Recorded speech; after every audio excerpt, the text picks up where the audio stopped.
Tony Leonardi and the Youngstown State University Jazz Ensemble.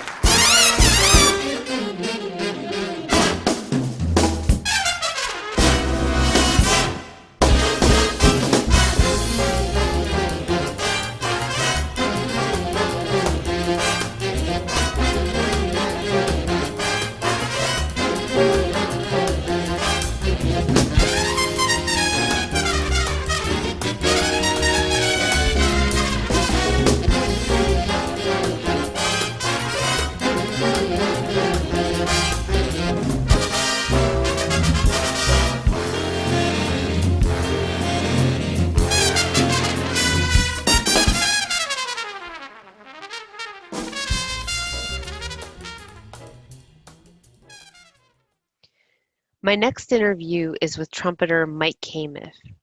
Mike is based out of Damascus, Maryland, and he is not only a musician, he is a composer, arranger, and clinician with Alfred Music Publishing. He also leads several bands, and he is an educator in the local school system. His work, his compositions and arrangements have been published and performed not only by musicians throughout the United States, but internationally as well. Here is my interview with Mike.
Today, I'm interviewing Mike Kamuf from Maryland, north of DC, and he is an educator, composer, and arranger.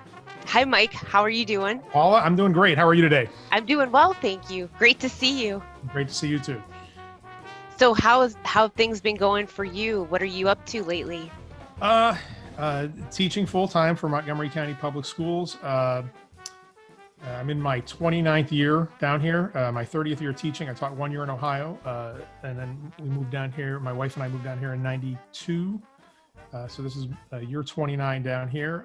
And I'm also writing for Alfred Music Publishing, doing quite a bit, jazz, concert band, strings, and contributing to various things for them. Was doing a lot of clinics and guest conducting prior to COVID. Not so much anymore, although I am doing New Mexico All-State virtually this year, so that's going to be interesting. So we'll see how that plays out. Yeah, keeping busy. Just trying to juggle all the challenges of doing all these things, especially the education part. Virtually. It's been interesting. It's been an interesting learning experience, that's for sure. Oh, I imagine so. Yeah. I imagine so. Yeah. So it's been great. So far so good with the kids. I mean, they're all pretty responsible and respectful to what's going on. So we're fortunate that we teach in a good school. So it's haven't had any issues yet, knock on wood. So. Good. Yeah. And congratulations. I didn't realize that you had been there for so long. It's been a long incredible. time. Yeah. It doesn't seem like it's been 29 years at all down here, but yeah, it has. Yeah, wow. It's gone quick. Yeah. Time flies. Yes, it does. Yes, it does. Yeah. It goes really quick. Yeah. It's hard to believe I have a 22-year-old son too. It's like, it seems like oh my gosh, maybe just a while ago. Yeah. Yeah, how is that possible? I remember when you were in the jazz ensemble, like it was And now, yesterday. yeah, and now we have 2 kids. It's grown children. Yeah, it's amazing. Time just flies. So Right, right. yeah, Oh, and then Debbie used to give me sax lessons too, yeah, that's right. eons ago. Yeah, eons ago in Boardman, right? So yeah, Yes. yeah, she's doing well. She's still actually we teach together. She's a she had an incredible program at a neighboring middle school here from like 95 till about 2013, and about 18 years, I guess, where she had just an incredible band and orchestra program. By the time she left, it was 4 concert bands, 3 orchestras, just absolutely amazing. And now we've been Oh, team teaching at my school together for the last 8 years. And no, this is year 8, I guess, 7, 8, something like that. So we team teach the bands together, and she teaches some general music classes. And so it's a lot of fun, and she's such a master educator. It's great to work with her, and she's still teaching some saxophone lessons too on the side. So oh it's wow. yeah. So she goes in and out. So it's like, sometimes she's doing it, sometimes she's not. So it depends. Right now she's in a leg where she's teaching some online lessons. Depends on how frantic everything here is. Managing the house and teaching is. So right now she's doing it. She's doing really well too. So Oh, that's great. And I'm yeah, so glad you guys get to work together. yeah, it's a lot of That fun. has to be fun. Yeah. When we're physically in the space, I just stay out of the office because that's hers. I don't even go in.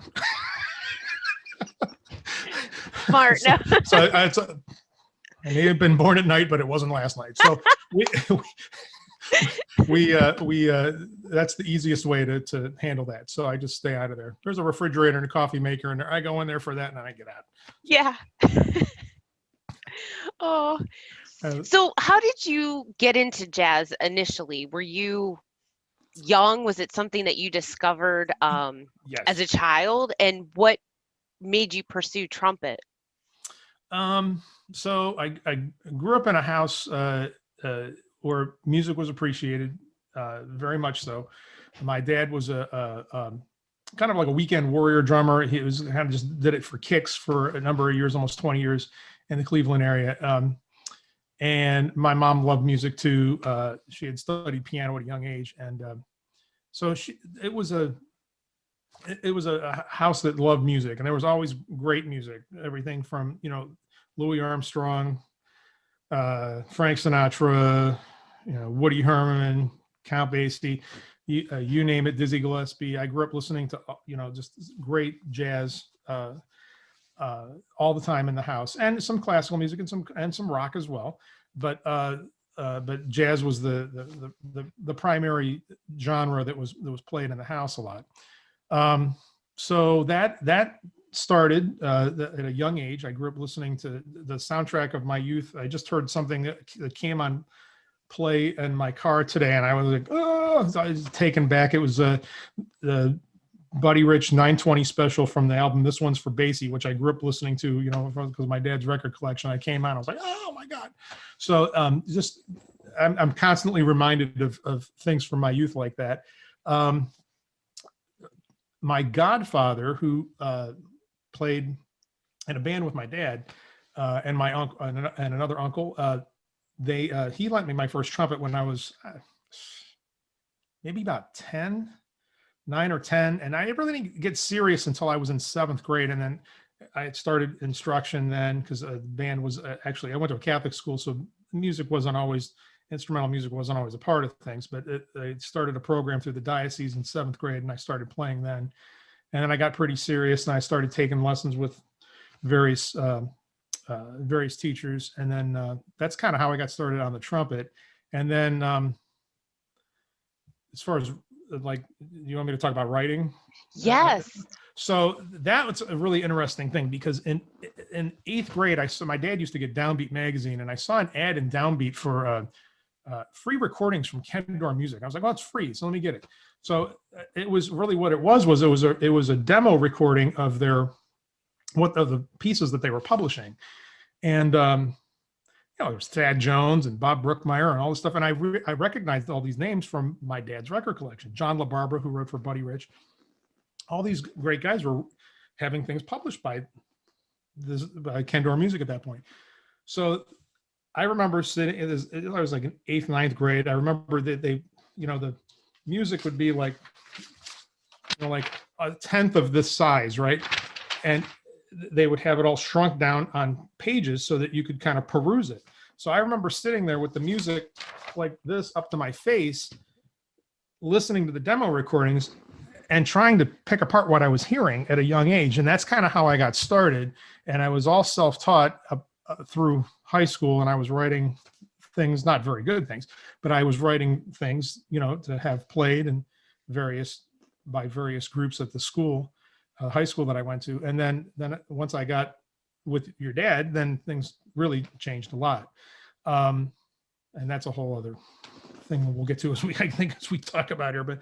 But so that's kind of how the jazz background started. And then how I got like I said, my godfather got me my first trumpet, and then let me my first trumpet. And then I started more formally, like I guess I would have been about 7th grade, would be about 12 years old, I guess. 79, that's right. So this fall of 79, I started taking lessons in group format with Eric Dragney, who we went to elementary school together. And it kind of went from there. Yeah. Wow, that's so cool. That's really great. This is what happened.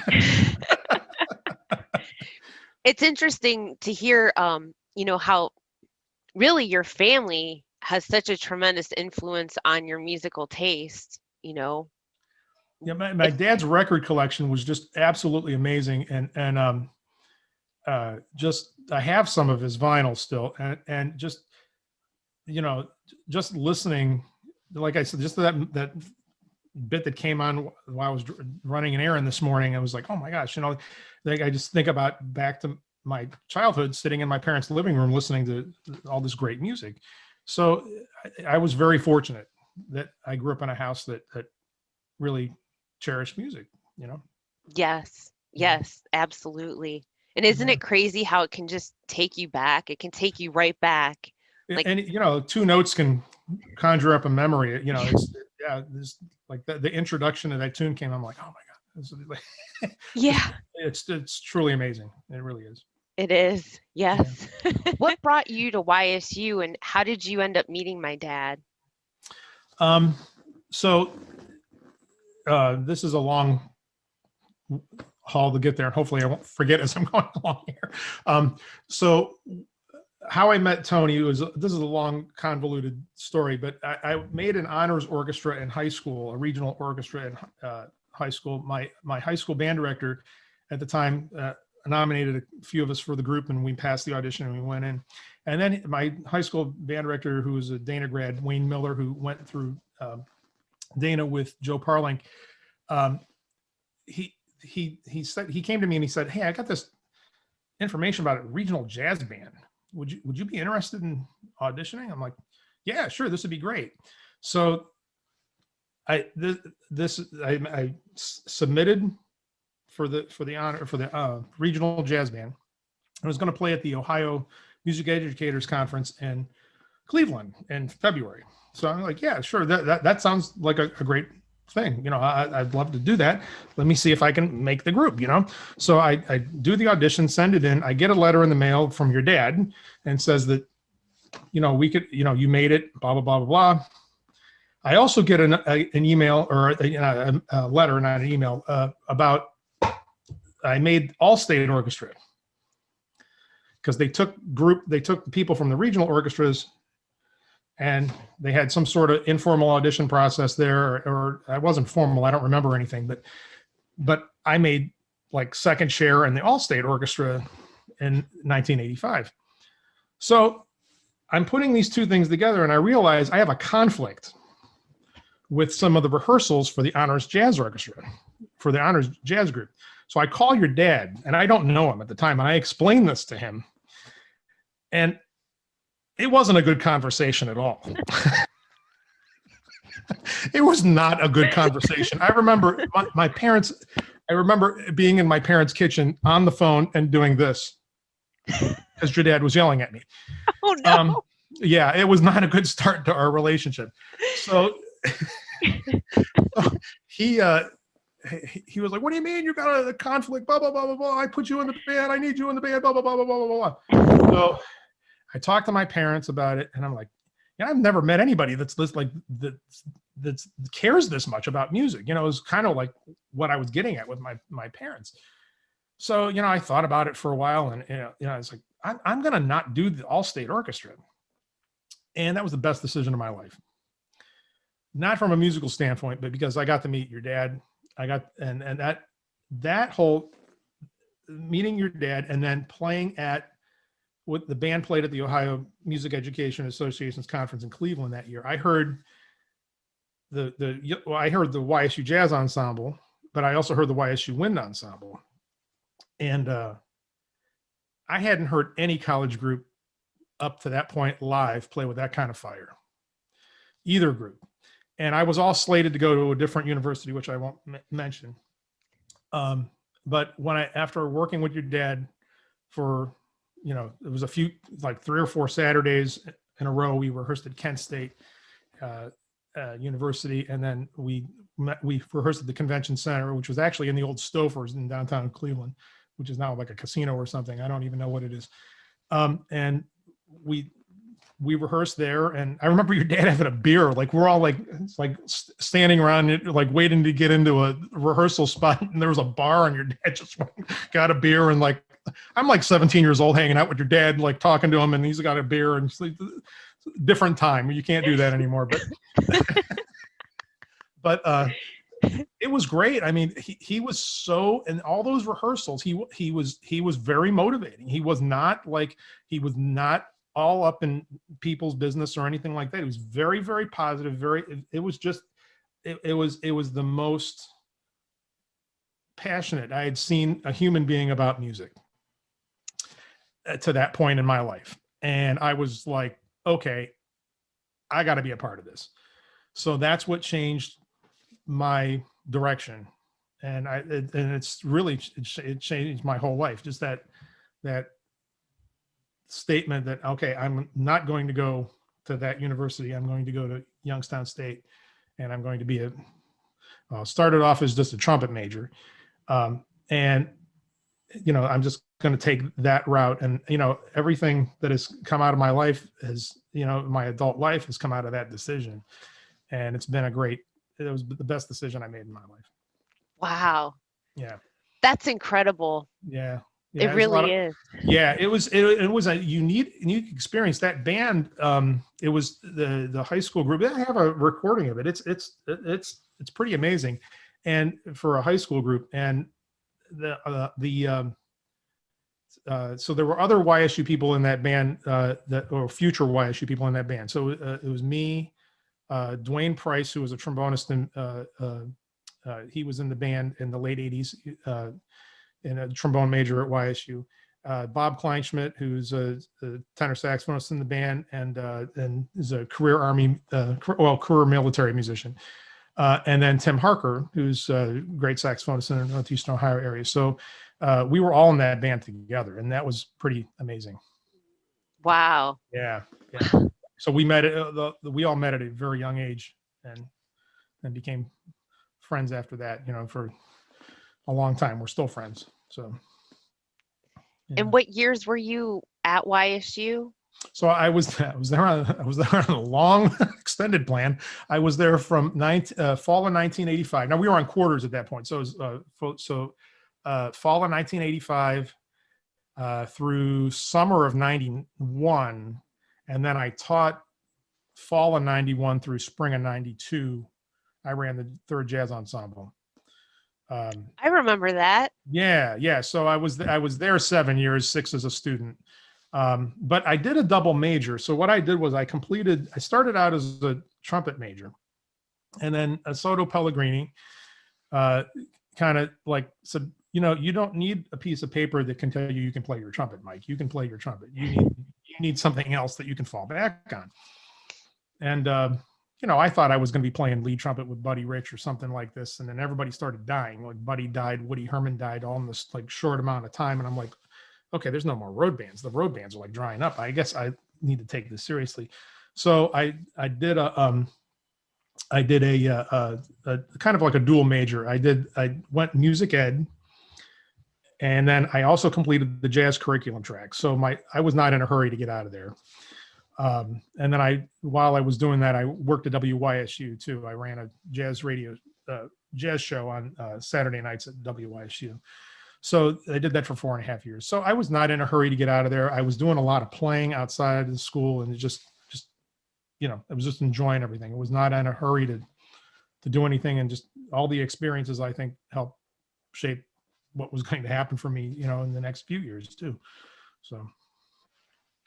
Now, were you arranging or composing any of the tunes that you performed in the jazz ensemble at that point? Yeah. So when I got to YSU, I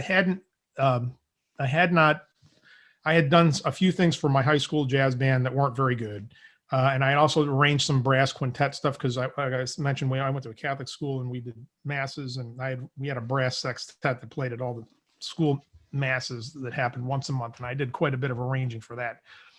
So I had kind of been self-taught with this kind of stuff. When I got to YSU, Dave Ravello, who's a fantastic writer and educator, teaching at the Eastman School of Music, he was in his last year of his undergrad.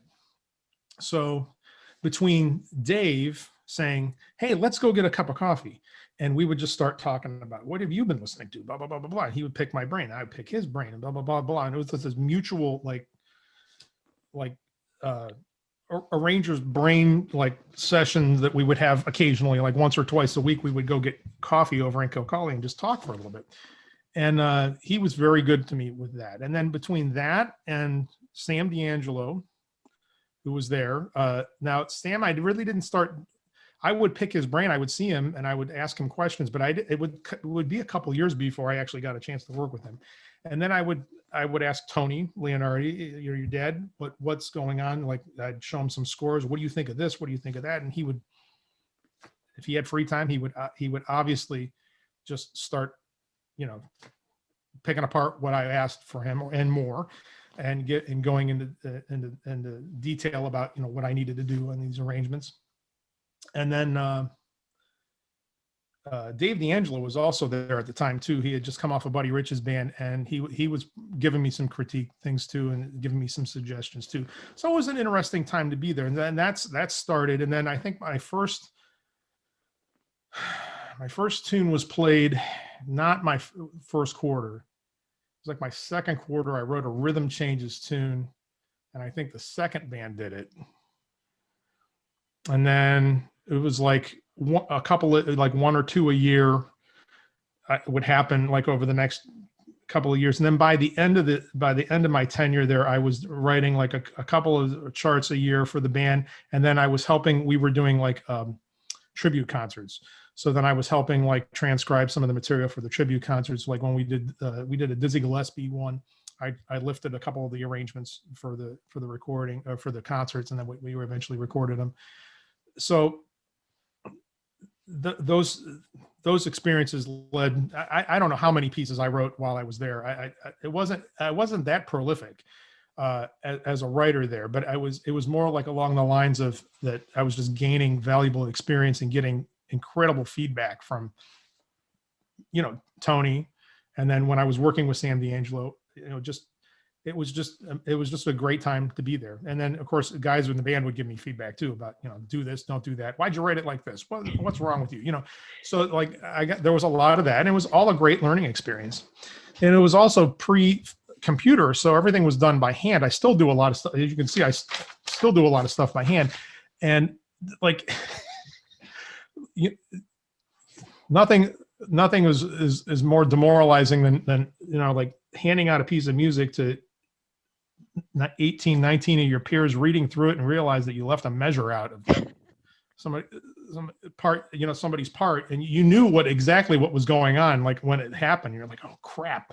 And then, then you're trying to fix it. And so, but your dad was incredible for that. It was always like, if we weren't in the throes of a concert, if you had something, you brought it in. He let me bring things in all the time. So it wasn't like even if I just tried out, like I have this head, can we just play this? Yeah, we did that a few times over the course of my tenure there. So he was very encouraging and always just realistic too. Like, this is, are you going to be able to play this? One of the things that I did, if I had to do it all over again, I'd probably do a little differently. I'd probably write the lead trumpet range a little different on what I did when I was writing at YSU, because I was playing lead trumpet, and then we had a couple other great lead trumpet players while I was there. So we had incredible range, and then like, you take it to somebody else and like, who's going to play this? So there was that kind of factor too. Like I kind of overdid things. So it was a huge learning experience for me over the 6 years I was a student there. Now, for someone who doesn't know, when you do arrangements, are you writing them for every instrument in the jazz ensemble, or are you writing the basic gist for each group of instruments? So like the woodwinds or the sax, trumpet. Yeah. How does that work? So it's you're conceiving the overall. You have to have a sense of where you want to go with the arrangement. If you're writing an arrangement, you're taking somebody else's material and you're making it your own. You're putting your own stamp on it. You're being creative and true to yourself, and putting your own spin on somebody else's material. So, like for instance, I always think the melody to a tune is sacred. So, like if you're that's my own personal mantra when I write. The melody is sacred. Everything else is fair game to mess around with. So, in my head, as a writer, any writer, what is being done is you're processing how you want your arrangement to go, and you're mapping it out. I always over the years, I've really gotten into the good habit of having a total conception of the arrangement in my head, even if it's going to change, before I sit down and write, because there's nothing more intimidating than a blank piece of manuscript paper or a blank staff on the screen if you're writing, and there's nothing more intimidating than that. So if you're kind of beginning with the end in mind, like where you want to go and what kind of form, how the form's going to take shape in that in your head. And it's okay to deviate from that, but you got to have some sort of big conception there. So what we do write, when I write, I start off like that, and I try to come to grips with how am I going to write the harmony? What do I want to do? What harmony do I want to use for this? Am I going to use the regular chord changes, or am I going to do my own thing? How am I going to make the orchestration interesting? How am I going to do? How am I going to build this arrangement?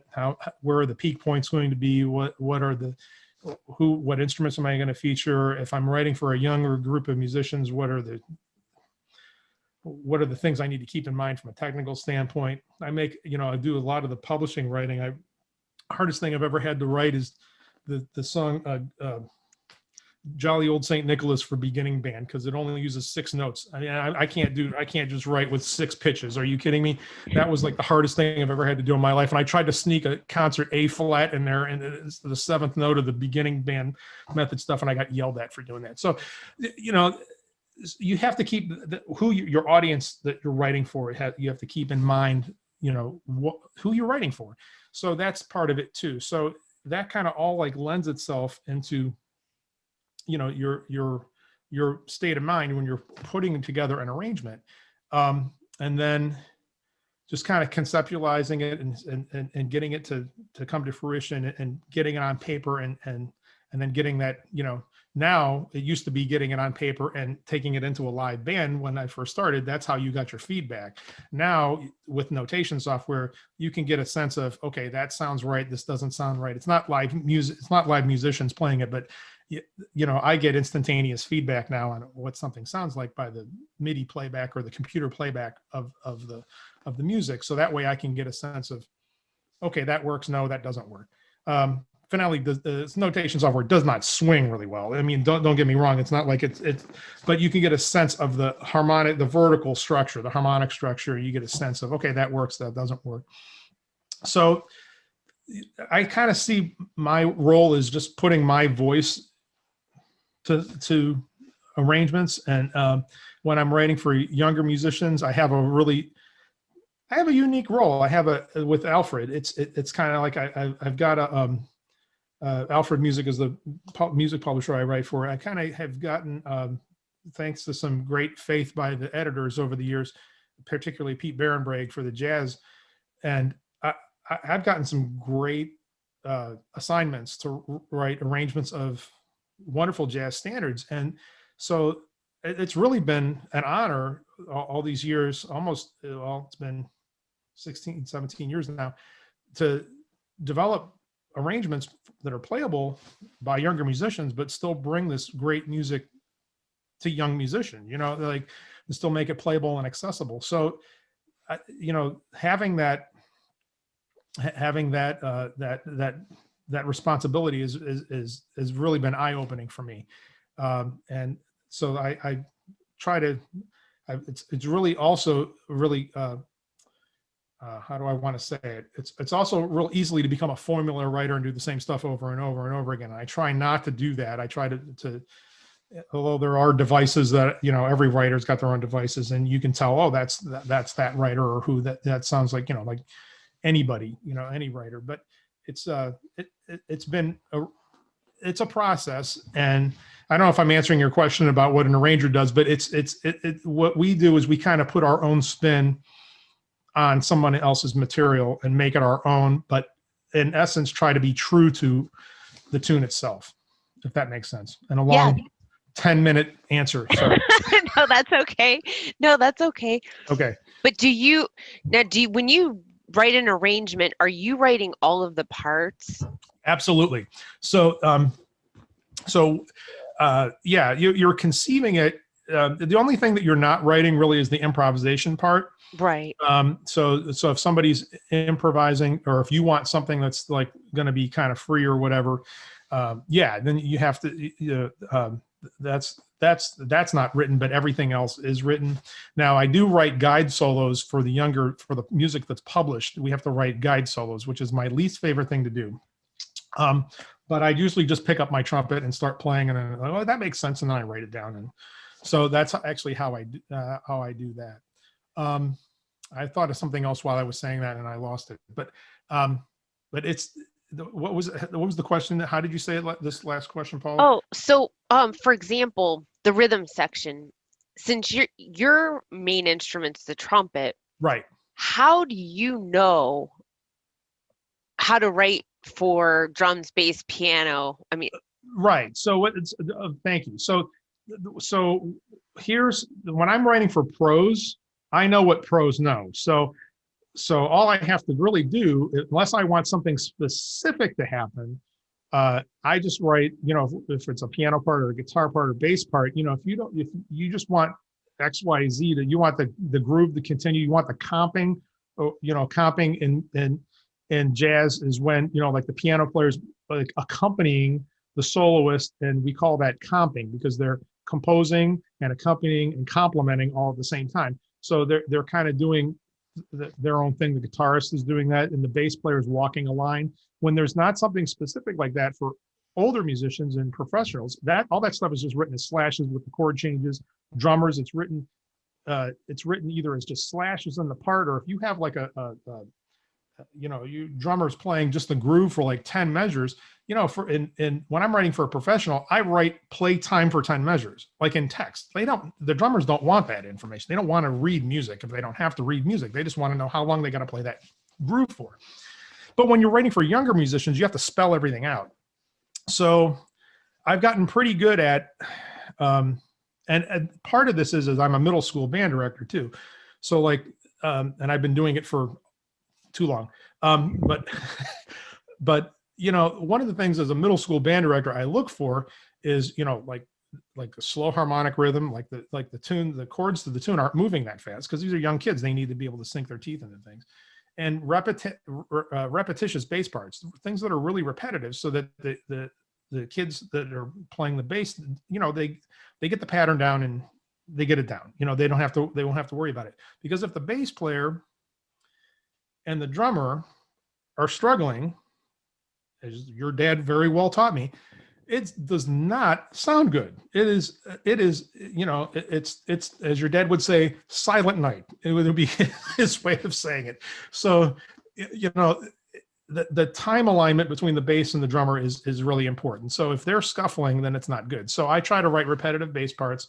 Drum parts are written out what the time feels when it's for younger musicians. But as we get older, as we migrate to professional level music, and you're writing for pros or like upper high school, college age students, then and pros, then we're getting out of the writing everything out for everybody and giving the students, the players, a lot more room for interpreting what's there. But I don't really know what I'm doing on guitar. I just know that, like, I write melodies when I want to hear the melodies. I write the chords when I want to hear the chords. If I've got something that I've got a couple of people I can ask, if there are friends that I don't feel like I'm doing something right, I'll reach out to them. But then for piano parts, I write it so I can play it. Like if I have, for young musicians, for the most part, if I can play it, because I'm a terrible piano player, and if I can fake my way through it, then the average middle school kid's going to be able to do that, because I stink. I can't do two independent things with my hands. It's that bad. But that's how I get the notation down for young kids. And I use a lot of the principles that I learned from Sam D'Angelo as far as writing piano parts goes. I mean, I took jazz keyboarding from him at Youngstown, and he was such a great teacher. And just the how he taught you to, like, use voicings as a piano player, I applied to my writing for piano parts, and I applied to my orchestration a lot too. So it was an invaluable experience working with Sam, both writing. When I did take the arranging class at YSU, he had me doing other projects than he had everybody else doing, because I was already writing. So he had me transcribing and doing different things. And then I also had him for jazz keyboarding too. And that's played a huge role in, I think, the success of my writing. I owe a lot to Sam. Oh, wow. And your dad. Yeah. So what things did you learn from my dad that maybe still you carry with you now in your career, or things that he taught you, or just his way of doing things? Is there anything that you can think of that? Yeah. So I think, he, one of the things that he worked with each group, this is the thing, like he was the constant the whole time we were there. Right. And he was there, before me, he was there after me, and he was the constant force. And all the bands had that similar approach, because it was your dad. And every band played with a ton of fire because it was your dad. But he worked with each group individually. I mean, like, it wasn't like, how do I say this? Every group had its own personality, and he didn't put that out. He didn't try to snuff out, okay, this is going to be, this band's going to sound like this, or this band's takes on this character because of these guys or whatever. He never tried to snuff that out. He rolled with it. And I think that was part of his success. And I've tried to do that as an educator too. Like my first few years of teaching middle school was like, oh, I'm going to do this, I'm going to do that. I'm like, what am I doing here? Like go for the strong suits, your students. And, like he always showed off the players who had it together, and who really shined. And, if you were working that extra mile and busting your butt and doing X, Y, and Z, he was going to show you off and give you those opportunities to shine. So he knew who he could count on in various, like any good leader of any band. He learned that from Woody Herman, I'm sure, and all the people that he worked with in his career. Like, the folks, everybody's got, some sort of talent that in some sort of specific area where they're going to shine. And that was your dad's strong suit, I think, is he figured out what that was for everybody, and how he could not just like give them that vehicle, but also help take them to the next level and push them, out of their comfort zone too, which he did with all of us at various points. You know, it's like, okay, this guy's here, I'm going to push him there.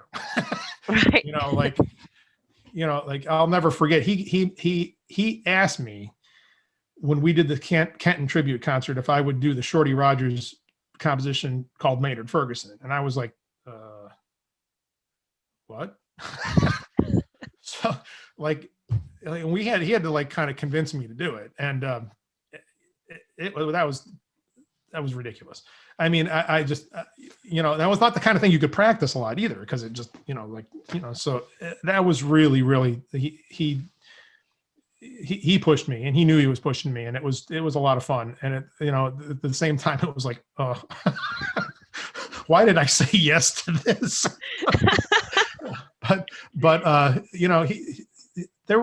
he did that with everybody. I think he could take you, he knew where you were at, but he wanted you to get beyond that. And he figured out a way, like, okay, we're going to do this tune to feature you that has this set of chord changes, because you need to know how to do this. And like he did that with a lot of us. And I think that's why, I think that's why he was so successful. He knew how to tap everybody's strong suits, but then push them to the next level. Right. Yeah. Right. Yeah. Very much so. Yeah. Are there any particular stories or Tonyisms that stand out? Well, there's a lot. There's quite a few. One of my favorite lines,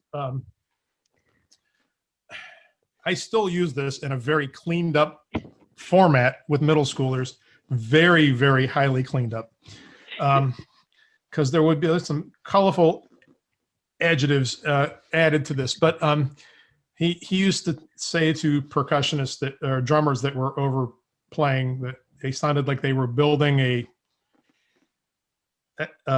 house. Let's just say it that way. There were a few other words in there. So that's one of my lines to my percussionist at my school. You sound like you're building a house. And that'd be, I'm in the room with my wife, who is also a product of the program too. And we're just like giggling, because like they don't get it, but you're like, but there's that. That's one of my favorite lines. But there's just, I don't know. Sometimes people focus on those negative things. I had this, I was looking at the questions you sent me for today. I had this thought, and this is a story that this has nothing to do with Tonyisms, but this just goes to show you, and I don't think you've ever heard this story. This goes to show you your dad. So I'm in between classes one morning, and I don't know, I don't know if it was what hour of the day it was and what day it was. I don't remember, but it was a morning and I was off. And I'm walking down the hallway and he sees me and he says, "Hey, what are you doing right now?" I'm like, "Nothing." He goes, "Hey, come with me." Like, "Where are you going?" "We're going for a ride." I'm like, "What?" So we go down we go down in Bliss, go out to the parking garage. "What are we doing?" "You're coming with me." He needed a witness. So I'm not going to say the student's name. He bailed the student out of jail who had probably, I don't know, 50 parking tickets or something. And the student, back in those days, the music school, the Wick Oval there, the next to the music building, the street there, that was not owned by the university. That was city of Youngstown property. So like music students would park on the street out there and they'd get tickets because the cops would just roll up and see that somebody was parked there. And so this student, who I won't mention his name, had, I don't know how many tickets. And I don't know how your dad found out. I don't know if the student called your dad. I don't think he did. I think maybe he called another professor, who I won't mention that professor's name either, but your dad took it upon him to go bail him out of jail. And he got away. I went into the police station with your dad and like he bailed him out. And we came back in the car and that was it was, you just had to go downtown there. It's like the police station's right downtown there. It's just like, handful of blocks away. That was the longest ride back to campus ever, because he just let that kid have it. And then when we got back, and I remember him saying this, we got back in the building and the student had gone. He goes, "Thanks for coming with me." It was like he wanted somebody to be there with him, just I think for moral support that he was doing it, but the fact that that somebody witnessed that he didn't go off on this kid or whatever, or demand that he wanted whatever. But that was, your dad just did that out of the goodness of his heart, and I'm sure the kid never paid him back or whatever. But that was just a funny story. When I was reading the questions, I don't know why I thought of that story, and that was kind of buried back in there, but that just came out we always, a lot of us, we say all the Tonyisms that have come out over time and everything. And but that one, that was just like shirt off his back for his students kind of thing. And that wasn't actually a student that he cared about him, but it wasn't like somebody who was,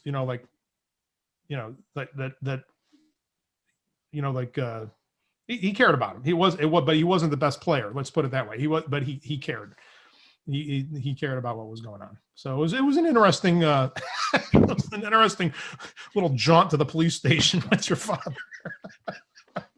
I never knew that. That's so funny. No. And this would have been like 87 or something like that. It was it would have been really, you would have been really, really young. But it was funny. I was just like, oh my God, what are we doing? We're going to the police station. It's like, what? Too funny. But and knowing my dad, he always thought 5 steps ahead. Yeah. So probably he figured, rather than knowing that he was probably going to go off on this guy for what he did on the way home. Right. And who knows what he would have said. He needed you there. Right. Make sure that he didn't, fabricate whatever happened. Right. So it was just funny. He just, he just wanted me to go along. I just happened to be walking down the hall at the right time for that one. Oh my gosh, that's hilarious. Yeah, it was great. We got along so great. We only ever had it out once about something, and I don't want to. Well, I won't get into the whole thing, but I wrote something in a piece of music, and somebody couldn't. It wasn't that complicated, and somebody couldn't play it, and he changed it. In the rehearsal, I'm like, and so I confronted him after. Why did you do that? And he's like, well, he couldn't play it. I'm like, yeah, he can play it. He needs to go practice with a tuner to figure out how. So we kind of had this little thing that for a day, and then we buried it. But that's the only time that all those years, not 7 years of working with your dad almost on a daily basis, and then then our friendship afterwards and everything. That's the only time there was ever any kind of one day. Oh, I know he loved you so much, so much. I mean, you were a huge part of the program for him. You were a huge part of everything. I mean, I just remember always hearing your name, always. Well, thanks. He was like a second father, really just just a larger than life figure for me. I'm sure for you too, obviously.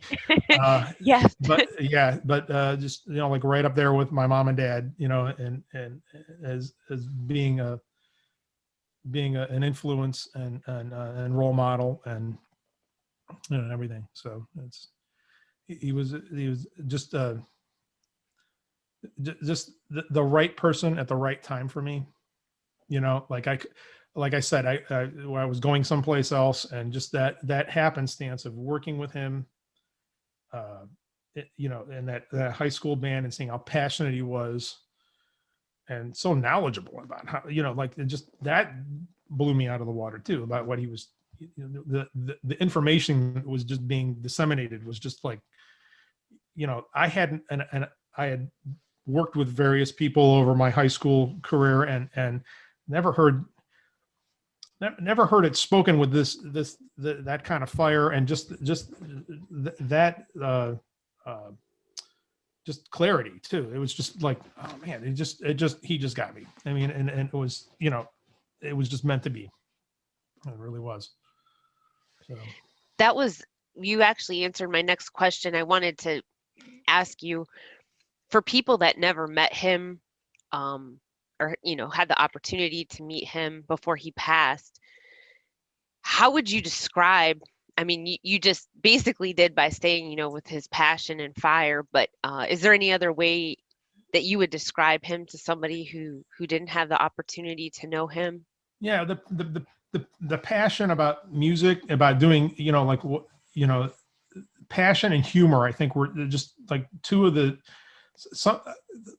just the laughs that we would have, like, when talking one-on-one, just having, just being able to sit down with the accessibility to pick his brain.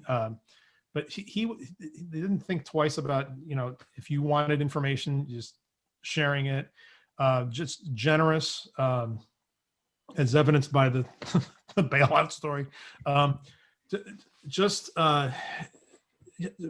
Passionate about music, passionate about everything he did. And just,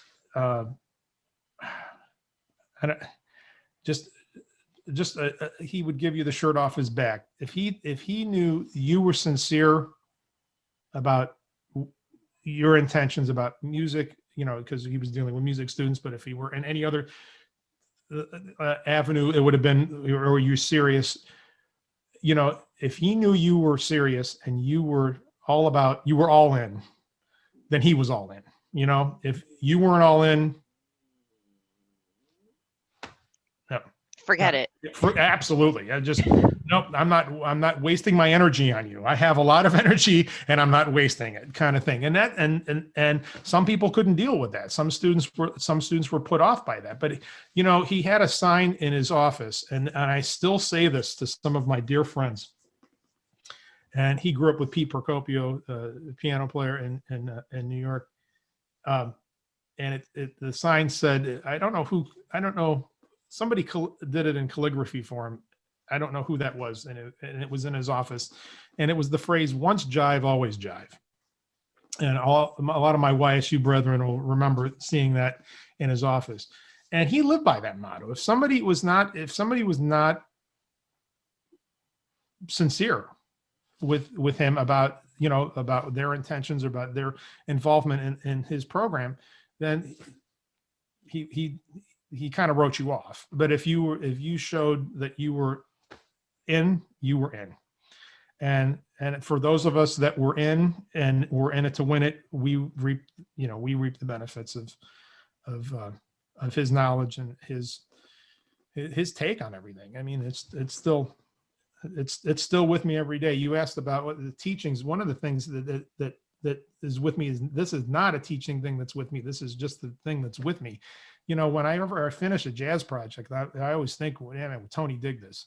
Whether I'm writing something for the publisher, or whether I'm writing something for a commission, for a college group, or whether I'm, doing something for my own band, I have that thing in the back of my head that's like, man, I think Tony would dig this.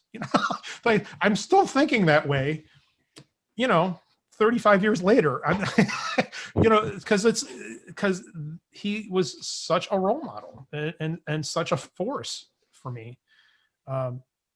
He's still a part of my decision-making process as a writer. Oh, wow. Yeah. And I have to say, as his daughter, I feel like your arrangements encompass him so much. Oh, thank you. I told you that the dedication suite that you wrote, wow. I mean, jazz doesn't make me cry, but what you write, wow. I mean, Thank you. it's so emotional for me, especially that, because when I hear it, especially the second part to that, Right. Yeah. Whoa. I mean, Thank you. if a piece of music could embody my father, to me, that's that piece. Oh, thank you. 100%. And so ever since he passed, it's been almost 20 years in July. Wow.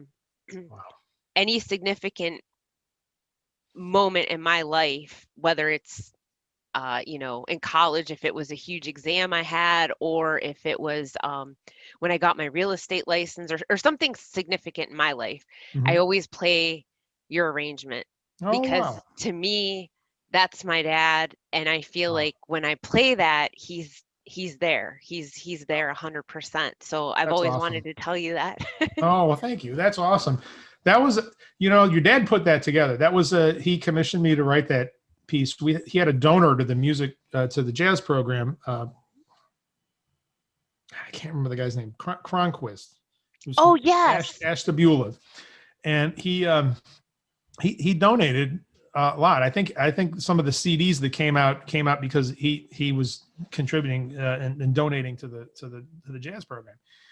And Tony wanted to show his appreciation to him, so he said, "Can you write a piece?" And then we started talking, and it's like, you've never written a suite for me, and like, and that kind of like, because Dave Lama had done a suite, I think Dave Ravello had done a suite for Octet. You never done a suite for me, so this thing became a suite, and I tried to go back in time like with that.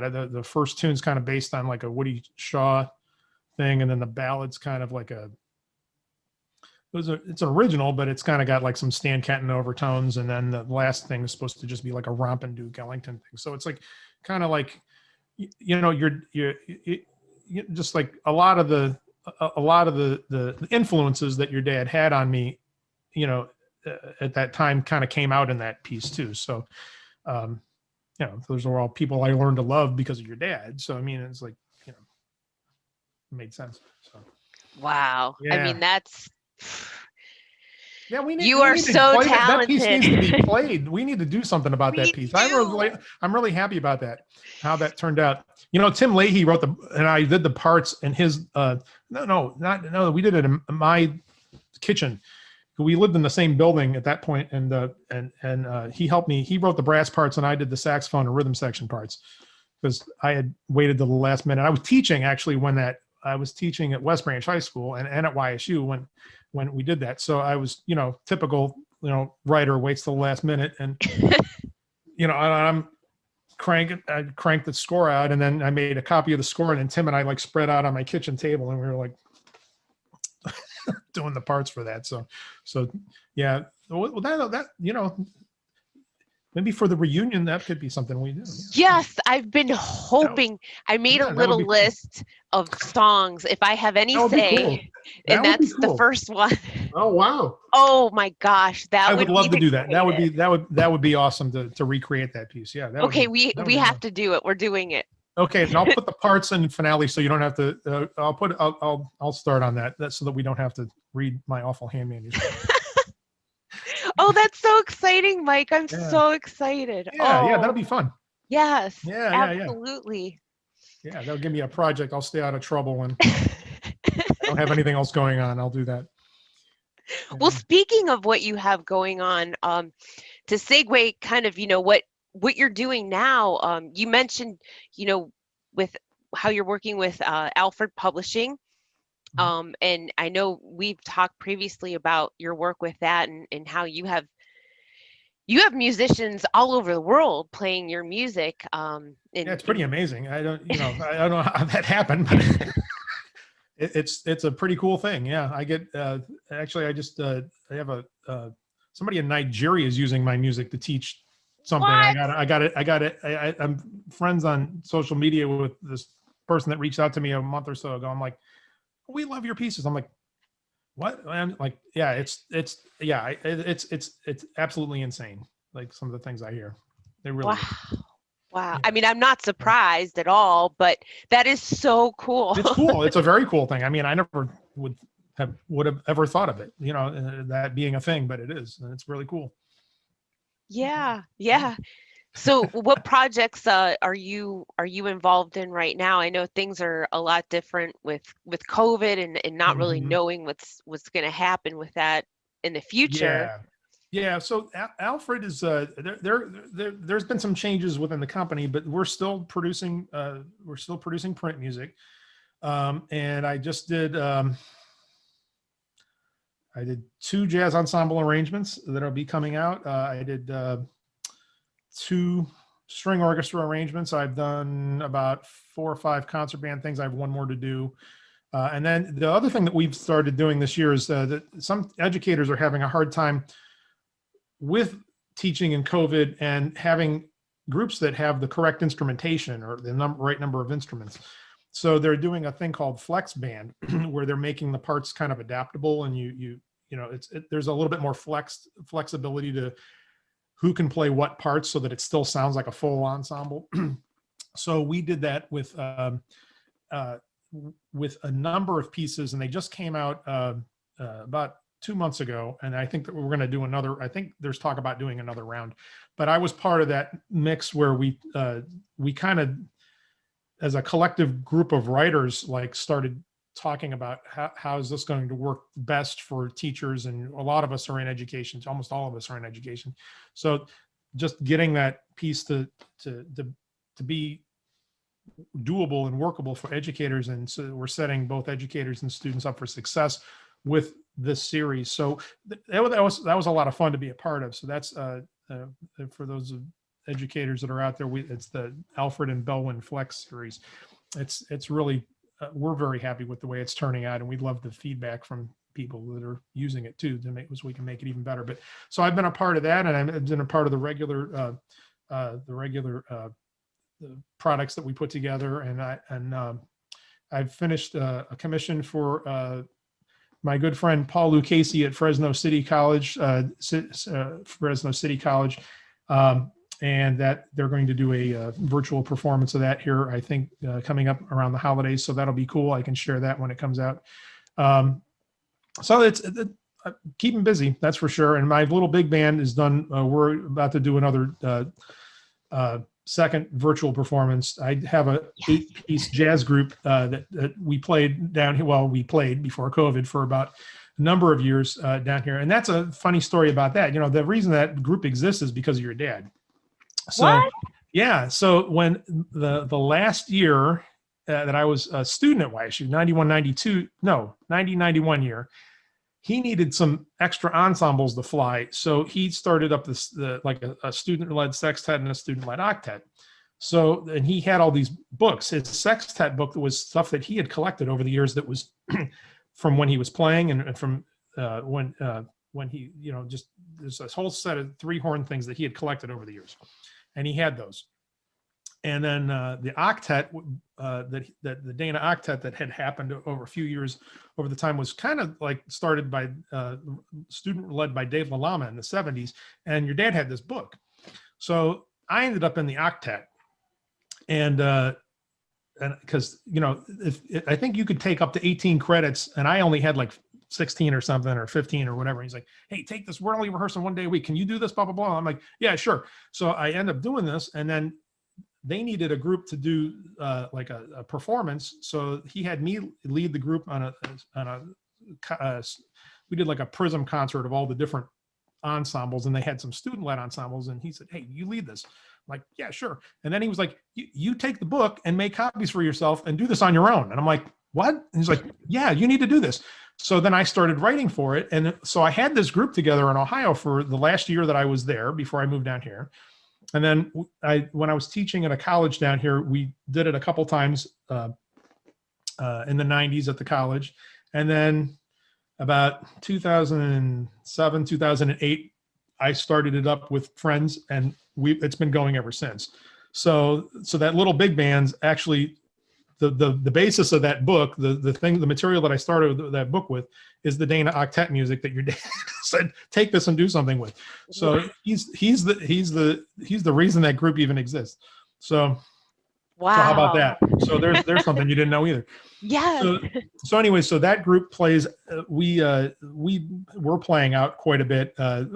a few times. We had, a few gigs a year. It's kind of like a kicks group for all of us. And since COVID hit, we haven't been doing much. We did one virtual performance and Sean Jones joined us for it, which was great. And then we did another round with a trumpet player from Cuba, which I was mentioning to you about earlier. So those are up on YouTube. And then we're about to do another one on an original tune of mine. So we're in the process of laying down the tracks on that. So hopefully that'll be out either right before or right after the holidays. We'll see. Oh, I can't wait. I can't wait. And the tune that you guys did, Limoncello. Wow. Bobby Watson, what a great writer. And I just tried to do something different with that tune. And that's a fun tune. He's such a great composer and been a source of source of inspiration to me for since I first heard him back as a student at YSU. Yeah, just great writer. And that tune, just the band lays it in there on that. And yeah, it's a lot of fun. You guys are phenomenal. I play that on my stereo. It's so good. I blast it throughout the house. It's really amazing that we all did that like in 9 various locations because of the guests. It's like how that even worked. Yeah, Paul White's a musician, a musician and a magician. Yes, the saxophonist that put it together for us. Yeah, he's awesome. How did you guys do that? I know you explained to me over email because I had to know. How did you do that? I still can't 100% grasp.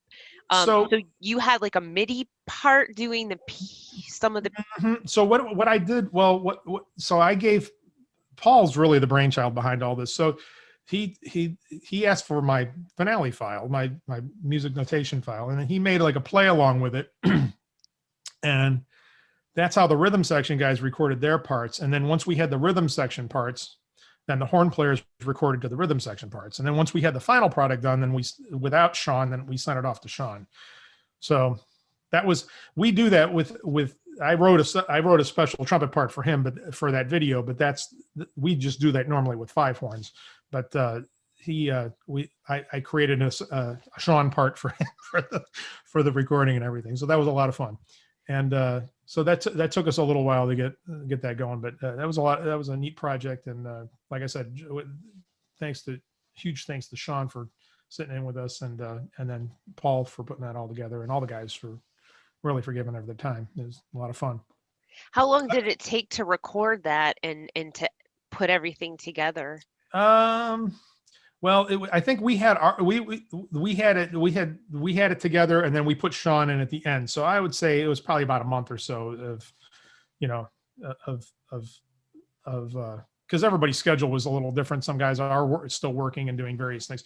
So it was just kind of like, when one of the guys didn't have a great setup either. So I actually, I won't say who it is, but I had to go over to his house and record.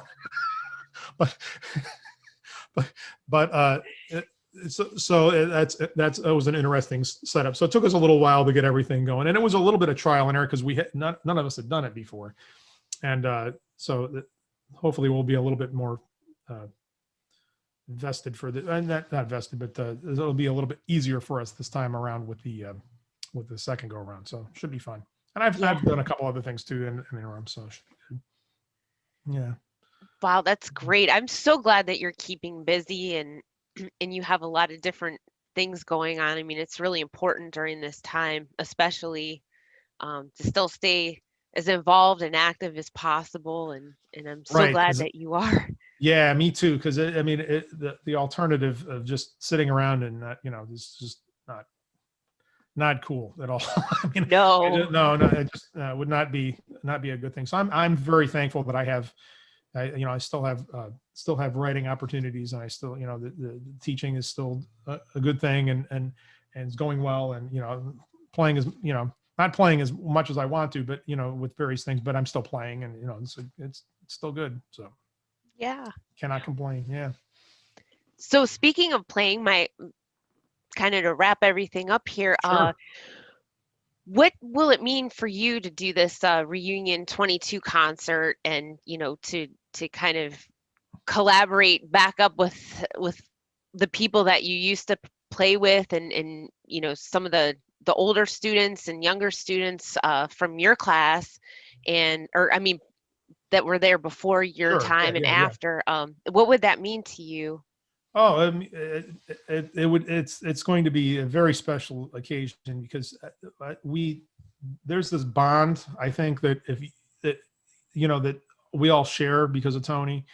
And it doesn't matter when you were there and what timeline you were there, you're all connected. We're all connected. So I think it's going to be very, very special.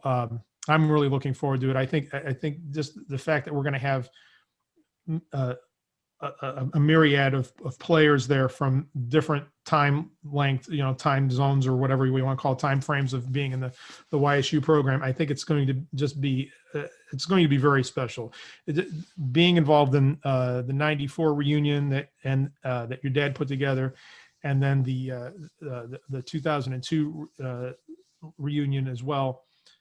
Just those were very special events, and just anything that any kind of concert or event that's going to honor your dad's legacy, I would be more than honored to be a part of, and it's going to be great. I'm going to start practicing now because I don't know what's going to happen. So I got to get the chops back together a little bit. But no, it's going to be very special, and I hope we get a huge turnout.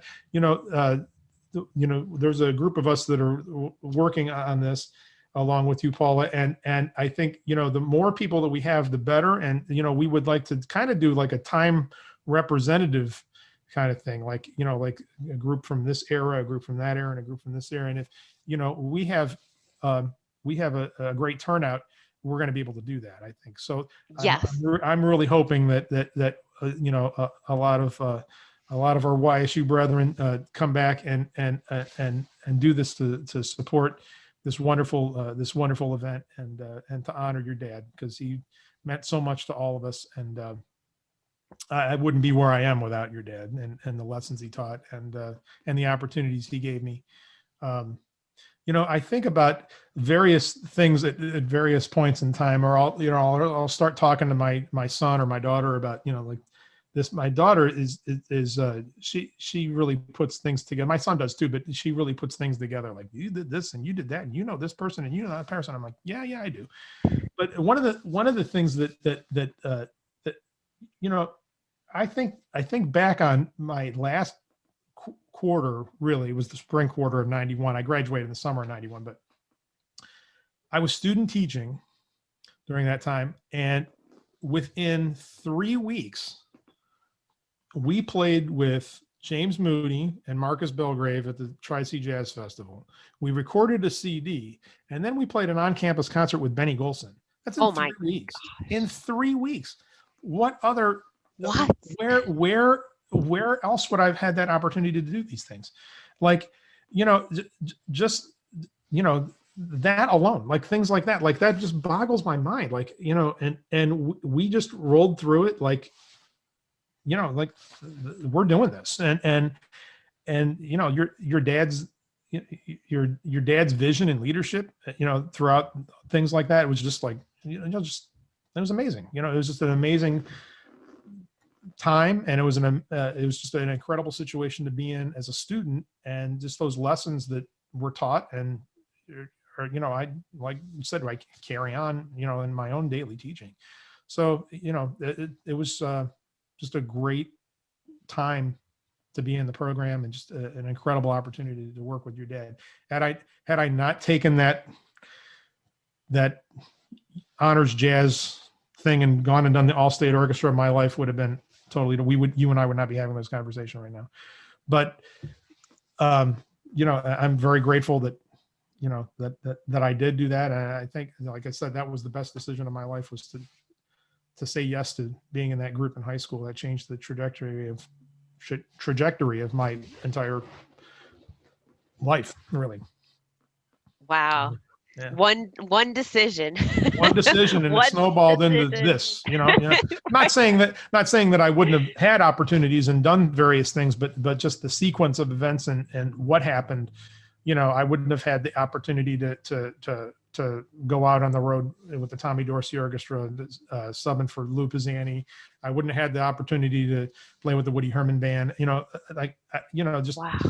it's just been amazing. And when did you play for those bands?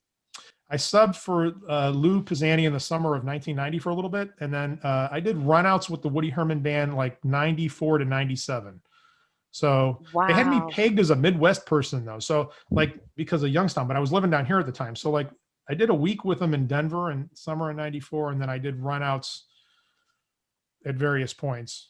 I tried to get your dad to come to the one show because we played in Menor in 96. We did a concert there, and I actually stayed with my parents. It's like I was the East Coast down here, but I just drove up and stayed with my parents and then did the gig and then came back because they had me pegged as an Ohio guy, even though I was living down here. So whatever. But it was fun. And yeah, I have a video of me playing with the band in Indiana. It was on Indiana Public Television. It's on YouTube too as well. Oh, wow. I'll find that. Yeah. Yeah. Oh, I have to check that out. Yeah. Yeah. I'll send that to you. Yeah. Okay, yeah, please Yeah, do. yeah.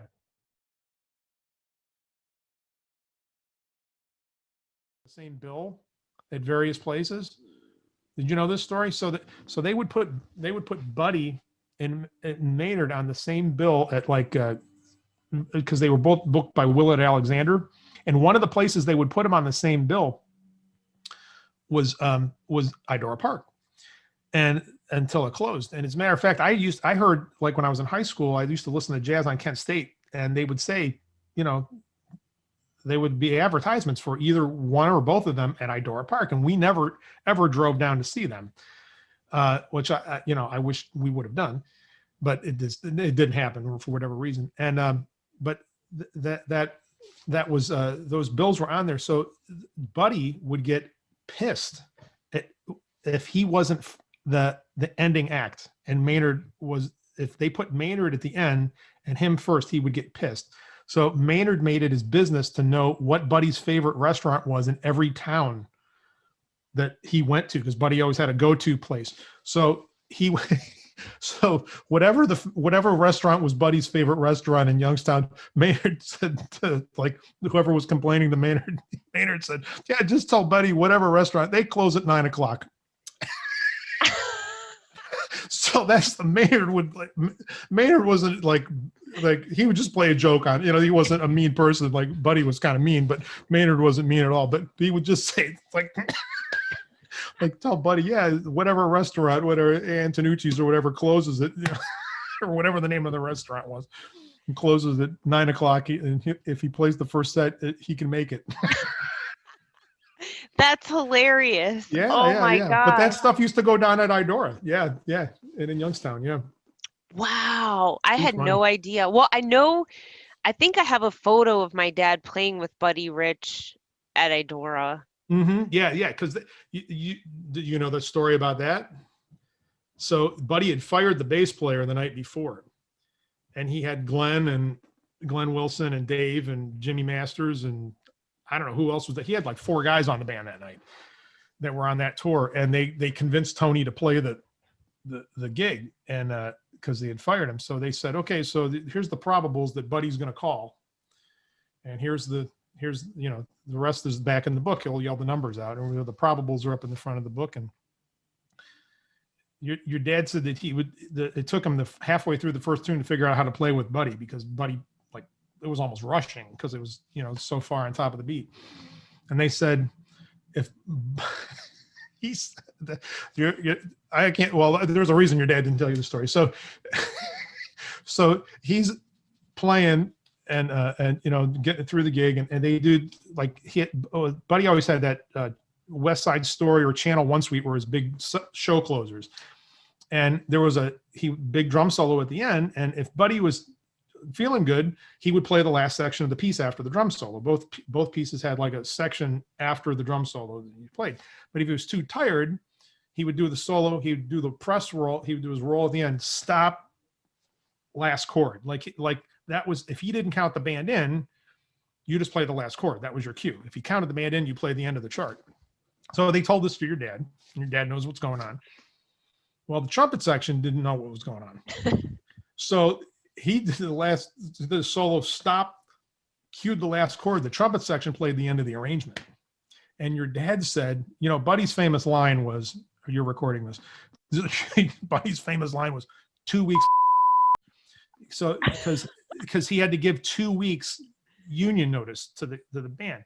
So your dad's like playing the last note, and like he's right next to Buddy, and Buddy's like turned like this over to the trumpet section, but your dad's like 2-3 feet from him, and Buddy's screaming 2 weeks, like this while he's playing.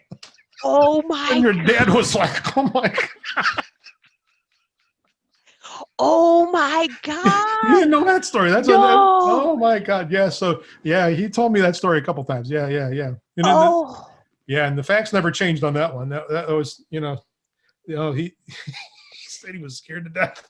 Oh my gosh. I've heard he was something. But then get this. So then afterwards, they're like backstage or whatever. And Buddy's like, yeah, you're going to come on the road with us. And your dad's like, oh no, I'm teaching. I can't do that. And your dad's like, no way. I'm not going out on the road with you. But I think he may have played a couple other times with him, like as pickup things, but that night at Idora was the one that the guys got him, his own students got him, like said, hey, you got to play, you got to help us out. So yeah, that was like an infamous night, like 82 or 83 or something like that with those guys. Ralph was on the band too. It was Ralph, Glenn, Dave, Jimmy Masters. I think that was it. I think there were 4 guys on the band that night. From what okay, I think Ralph might be in the picture too. Oh, awesome! Yeah, I have to find that, or actually, I think it's hanging on the wall in the one bedroom. I'll have to post that. But I'd love to see that. Yeah. I never knew that story. I'm so glad you told me. Yeah, well, your dad had a picture in his office of Buddy's band. It wasn't from Idora, but it was with the guys it was with all 4 of those guys on the band. They were playing it was like an outside, like yes, like interlocking or something like that. Like, yeah, he had that picture in his office. That was one of his prize things, because he had all those guys on the band there at that point. That's the one. So that one's not that same night then at Idora. No, unless he's playing. I mean, that he could be playing. Maybe he was playing on that. I don't. You know what? Maybe he is in that picture. I don't know. You'll have to look at it. You've got it. You'll have to look. I don't remember him being in the picture, but that doesn't mean anything, because I just remember him pointing out to me, yeah, I got 4 guys in that picture, and that's all I remember from that. But he didn't. If he's in that picture, he didn't tell that to me when he showed me the picture. Oh, okay. You know what I'm saying? But I just remember seeing the picture like multiple times. You go in your dad's office, you'd see, you'd see things, and you'd see things like multiple times, and you'd look at it differently too, because yeah. Yeah. Oh, that's so cool. My gosh. Wow. Yeah, but the Buddy Rich story, he was so scared. Oh my God. He Oh. was just like, oh. Oh man. Yeah, what a character that guy was. So So Danny D'Imperio was supposed to, I guess, take his place then if they had continued on with. Yeah, that was kind of be the thing. I think Kathy Rich had tapped him to do that, Buddy's daughter, but they I think it folded. I don't think there was enough. When you went to see Buddy Rich, you went to see Buddy Rich band, you went to see Buddy Rich. You didn't, so yeah, I think they tried a couple different tours or something, and it just didn't work. And yeah, Dave D'Angelo would know more of the story about that than I would. Oh, okay. Because he was in that wheelhouse of players that, and I think Dave's on some of that Burning for Buddy stuff too. I think Dave did some of those tribute things that they did afterwards too. So he's been involved on and off, with Buddy's band since he was on it. Oh, so wow. He would know more. Okay. Yeah. I'll have to talk to him and possibly connect with Danny on Facebook. Yeah, you should. Nothing else to give him those pictures. Yeah. Oh, he would love that, I'm sure. Yeah. I've never met him, but he was always, I just always knew him as a great drummer. I don't know anything about him personally, but yeah. Very cool. Yeah. Yeah. So that when you posted that picture, I was like, what? That's right. Because it was Vinny and Danny. I'm like, I had no idea they all knew each other. Because your dad had never taught. I mean, it probably wasn't anything, intentional. It's just the subject never came up kind of thing. He did tell me a story once about Debbie and I, we had tickets to go see Carmen McRae, the jazz singer. Did I ever told you this story? No, huh? So long story short, we go to see her and the show gets canceled, and her trio was on stage. So long story short, she was staying at Stouffer's in on the square, and I found this out. So I went down because I was pissed. I went down, and I don't know what I was thinking. I went down, I walked in the lobby, I picked up one of the phones, and I said, hey, can I have Carmen McRae's room? Well, she answered the phone. So this drummer who used to be at Allegheny College, Floyd Williams, who taught music up there, and he's a drummer who I knew, played for her for about 3 or 4 years. So I said, Floyd, I said, I'm a friend of Floyd Williams. You don't know me, blah, blah, blah. She said, Floyd Williams, Floyd, I'm 5 years. Come on up. I'm in room, whatever. So Debbie and I went up and we hung out with her and drank scotch with her for like an hour and a half. So I tell your dad about this. This was on a Saturday night. I tell your dad about this. He's like, come in my office. I'm like, okay. I'm like, what did I do? I just told you a story about Carmen McRae. He's like, I closed the door. I'm like, okay. It's like, I've never told anybody this one. It was like one of those things. He goes, when I was with Woody's band, Nat Pierce didn't give him a message from Carmen. He was going to get an offer to go out with her, out with her trio. Wait, who was? Your dad. Your dad Carmen heard him with Woody's band. And then she offered him the bass spot in her trio. This would have been 66. Nat never gave him the message. He was the band manager, never gave him the message. The message came into the hotel. Your dad wasn't in his room or whatever when Carmen called. Nat intercepted the message, never gave it to your dad. Your dad found out about it after the fact, like months after. Oh, your dad was pissed. Your dad was pissed. Nat didn't want him leaving the band because he was such a good player. So that's what that was. But Nat was not a nice human being either, I guess, from what your dad said. But wow. Yeah. But your dad told me that when I said, oh my God, I said, I'm so sorry I told you that story. He's like, oh, no. He was totally cool with it. But I don't know how many people he ever told that story to. But wow. Yep. Oh my God. So that would have been like 66, I think. Late 65, early 66. Yeah. So Nat screwed that up for your dad. Wow. Unbelievable. Yeah. Well, everything happens for a reason, right? I mean, he wouldn't have come off the road at that point, and but Carmen heard him and was like blown away. She was like, he's got to be, he's my guy, and it didn't happen. Wow, that's crazy. And I can't remember if he told me how he found out or not. I don't remember any of that. I just remember he told me that story, and I can't remember any other details about it. So I wish it's the kind of things you wish you wrote down, like when it happened, and you don't think of these things, and it's like, yeah. I have so many of those. That's why it's really an honor and a treat to talk to all of you, because there's so much I wish I had written down or that I don't remember, and talking to you guys, at least I can recapture some of it.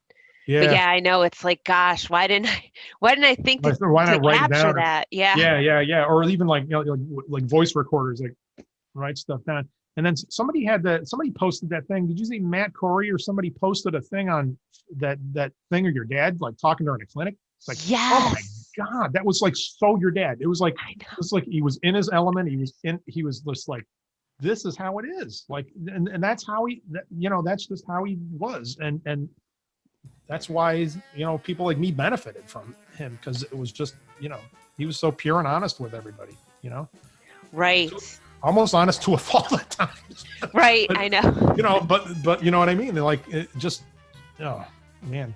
Yeah. I started crying when I heard that, just hearing his voice. And me too. Yeah. That was really intense. It was. So, yeah. It was. Thank you so much for your time and everything that you shared today, Mike. I really appreciate it so much. And it's Absolutely, great Paul. to talk to you as always. So great to talk with you. Thank you. And I will be in touch soon. All right. Sounds great, Okay. Paul. Thank you so much. Thank you. All right. Take care. You too. Bye. Bye.